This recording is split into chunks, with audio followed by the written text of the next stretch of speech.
Well, we're live. Good afternoon, morning, evening, wherever you are in the world.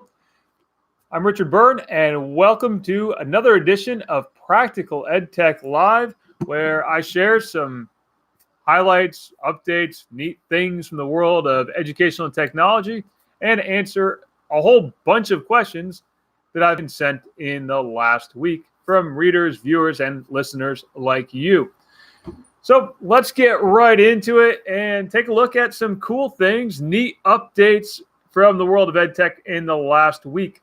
Number one cool thing, shout out to my friend Rushton Hurley at Next Vista for Learning, who tipped me off to the newer Common Sense Media Digital Citizenship curriculum, packed with lessons. As a person with a high school background, I particularly like the high school lessons that are in there. Check that out at Common Sense or Common Sense Media, and I'll be linking that up in the description of the video and of the podcast, so you can find the links to that there. And again, thanks to Rushton for including that in his Next Vista for Learning newsletter that went out earlier this week. You can subscribe to that if you like. It's great stuff. On the topic of digital citizenship, Alphabet, Google's parent company, got whacked this week. I shouldn't say whacked. They got hit this week with a $170 million fine, which, as someone on CNBC pointed out, is probably about how much Google makes from advertising in 1 hour. But anyway, so Google got hit with a $170 million fine for COPPA violations in regards to how they handled data collected about children under 13 watching YouTube videos. I actually tweeted out an article about this yesterday. Basically, it came down to Google was collecting a lot of information about the viewing habits of kids and then selling that data to companies like Hasbro. Or not, I shouldn't say selling that data, using that data to convince companies like Hasbro to spend more money advertising on kid-targeted YouTube channels. So, of course, Google came out and said, we're sorry, we'll pay the fine, and we're going to do a whole lot more in the future to not do that. We'll see what happens. All right, so another kind of cool update came from Seesaw, one of my favorite digital portfolio tools. Seesaw, you'll find it at seesaw.me. They added a new multi-page function that students can use in their journals. Previously, all the drawings and the collage things that kids could do with Seesaw had to be done just on one page. Now they have a multi-page function. In fact, Seesaw is hosting a webinar about that right now, actually, as we speak. So you can go and check that out if you like. And I'm sure they'll post the webinar recording as well. So check that out at seesaw.me. Both of the domains that I manage got access to the Google Classroom Originality reports in the last couple of weeks. And much like I imagined it would be, it's a glorified Google search. It works well. I will say that. It works well. It is, I tested it out both from the teacher side and the student side. I'll say it does work well for pointing out things that are potentially plagiarized, either accidentally or intentionally. But I think a lot of that you could do with a regular old Google search anyway. Copy and paste something that's suspect in a document into a Google search, and you'll find it. Basically, Originality Reports does that for you and then highlights the places where you've potentially gone wrong. So, useful, but not earth-shatteringly useful, or not earth-shatteringly new technology. So to get away from Google, I always like to highlight Microsoft updates as well, because I want to be fair and balanced, something like that. Doesn't some news organization calls themselves Fair and Balanced? I don't know who it is. Can't remember who it is. Someone point that out to me, please, in the comments. Let me know. But What's new in Microsoft? OneNote for Mac is getting a dark mode. Some users already have it. Some users don't.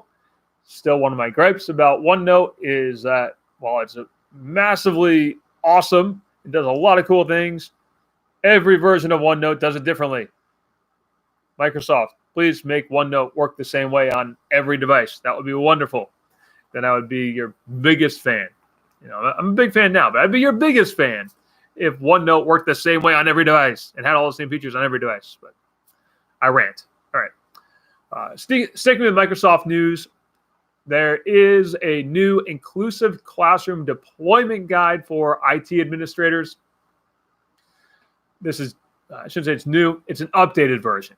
It's updated to the one they had out last year. It has all the good stuff about immersive reader and what you need to know to make sure that all the accessibility features for all of the Microsoft products you're using are activated for the kids and teachers who need them. So check that out. And again, I'll put the link to that in the description of the video and the description for the podcast, or the show notes for the podcast. You can take a look at that. Do have to give kudos to Microsoft again for being a little bit ahead of the curve, or at least ahead of where Google is in a lot of these accessibility things. All right. Last update, last cool thing from the shameless commerce division of my life. The EdTech Fitness newsletter, which I started back in January, now has 325 members on it. Woohoo! That's a big update. I have stickers, some stickers. I have a couple stickers left, actually. If you would like one of these, sign up for the EdTech Fitness newsletter and send me an email with your mailing address. I'll send you one. Whoop. I have about a half dozen left. So check that out. EdTech Fitness newsletter, by the way, what it is, it's just a weekly email that I send out on Monday mornings. It's just a little reminder to take care of yourself, and I include a little fitness challenge in there. This week's challenge was to either eat a healthier snack or skip a snack.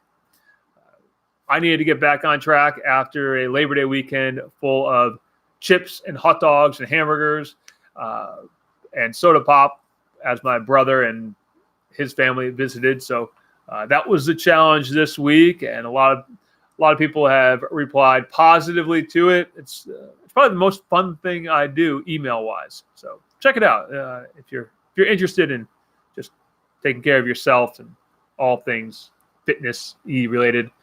Full disclosure, I am not a fitness professional. I just have an interest in it, and like to encourage others to do the same. All right.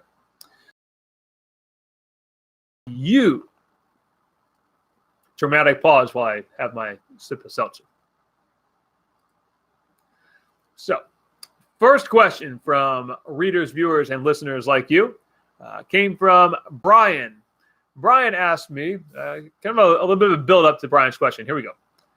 I've begun designing my French courses, and I'd like to embed a tool in a Google form or Blogger page where students can click and record their voices to I easily collect their recordings from a site which collects their voices.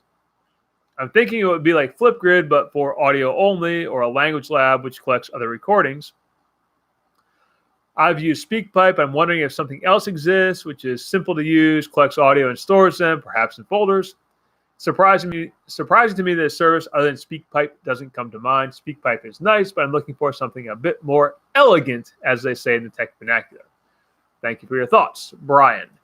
So I had two thoughts for Brian. My first thought was to try out Synth, GoSynth.com, which is a micro podcasting tool that I've talked about in the past for making short audio recordings, and students can reply to them. They can download the recordings. You could link to it. You could embed the podcast. They can embed their episodes into a blog post or Google, not into Google form, but into a blog post. You can do that.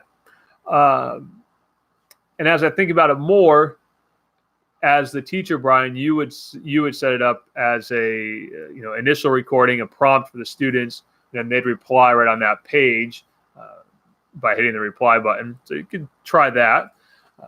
The other thought I had for Brian was to use Padlet. Padlet.com. You can embed Padlet into Blogger blog posts or Blogger pages or other website pages as well. And Padlet does have a recording tool built into it. Now, it's not going to do the folder thing. It's not going to make folders, but you could make a Padlet wall where students click and record right there on the Padlet wall. And that Padlet wall could be embedded into your blog post or your class website. So a couple of thoughts there. Or just stick with SpeakPipe. I like SpeakPipe a lot. It's a great tool. I've been using it for years. Hey, someone just give me a thumbs up. Cool. All right. All right. Second question of the day came from Marjorie, who asked me, with my limited understanding of Google Classroom, is it possible for my school to have Google Classroom without the suite, meaning G Suite, or I just don't know how to access it? So it is possible for you as an individual, Marjorie, to have Google Classroom without your school having Google Classroom. Your school is not going to have Google Classroom without having G Suite for Education, though. Hopefully that makes sense. The drawback to using Google Classroom as an individual and not as part of a school using G Suite for Education is that you'll have to sign into your Google Classroom and create your Google Classroom using a Gmail account. Doesn't seem bad so far. What's bad about that is all your students will have to use their personal Gmail accounts in order to join the classroom that you've created using your Gmail account. Basically, the email types have to match up. So if you create it using your Gmail account, you're using your personal Gmail account, like marjorie@gmail.com, all your kids will have to use their name at gmail.com or whatever their Gmail address is. If you create a Google Classroom using a Google G Suite for Education account, likewise, your students will have to have G Suite for Education accounts to get in. Okay. Hope that clarified that problem. Question number 3 came from Gene, who says, I recently watched your video dated May 15th, 2019 of the new version of Google Books, and I really like the new format. However, I can't seem to access the new version no matter how I search for it. And any idea if this version is open for the masses or if it was something our domain had to sign up for? So, Gene, great question. You're not the only person asking that over the summer.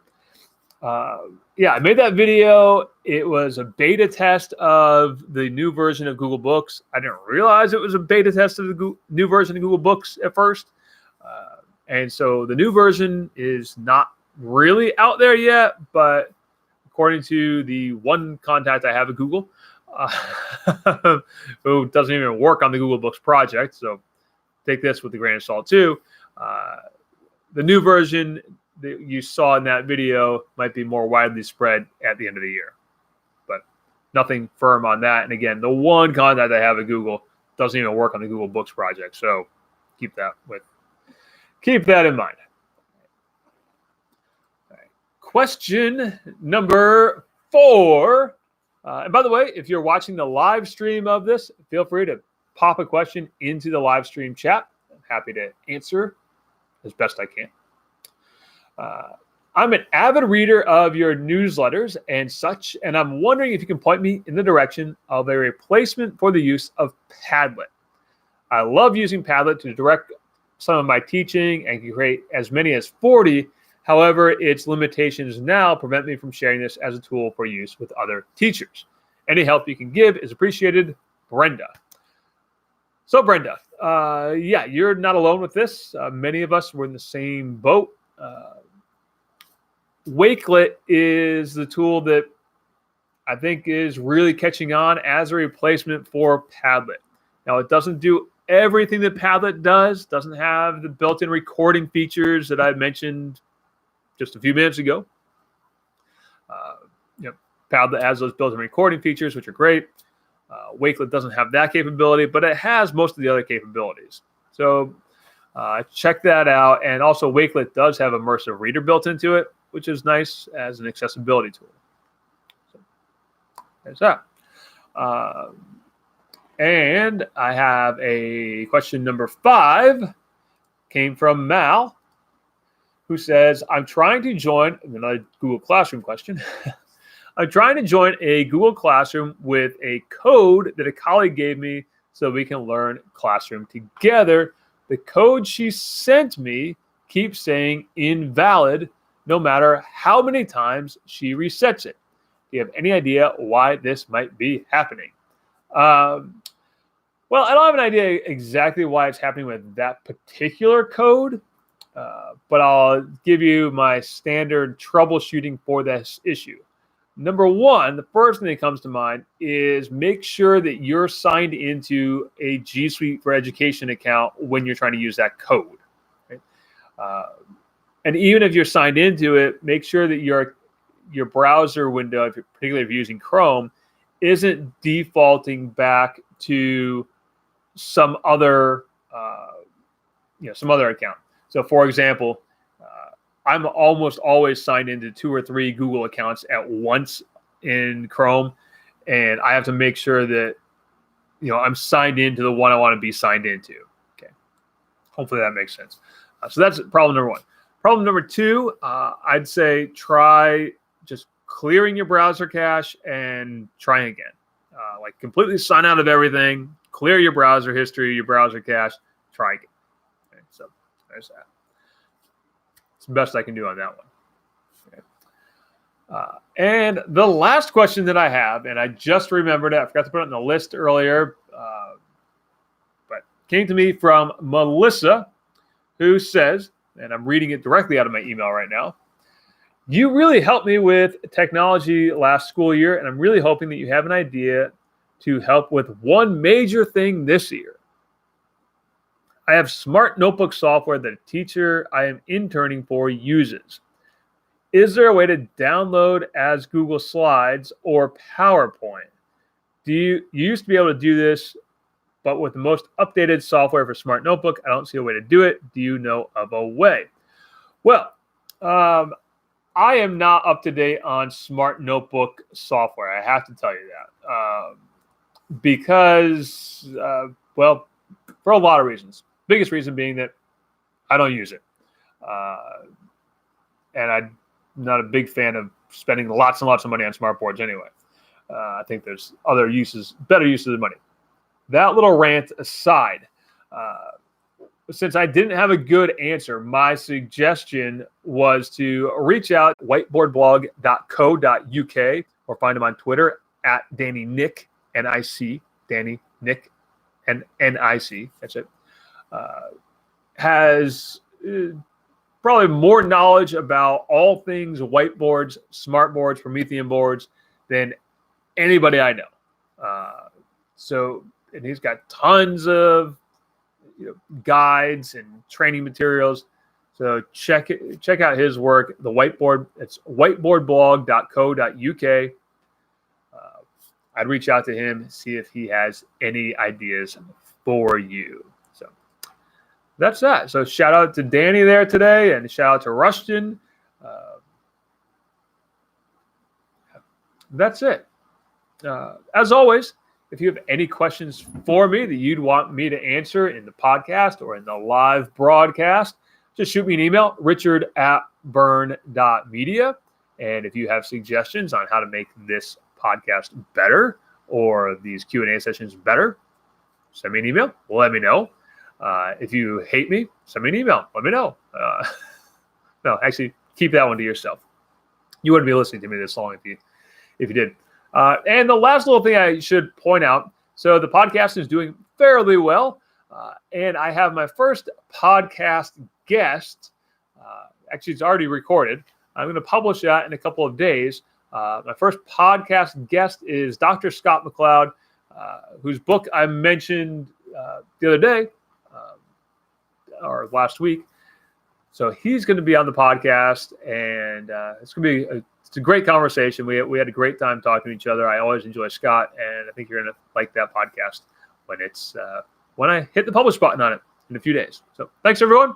Have a great week, rest of your week, or a great weekend if that's the case for you. Bye-bye.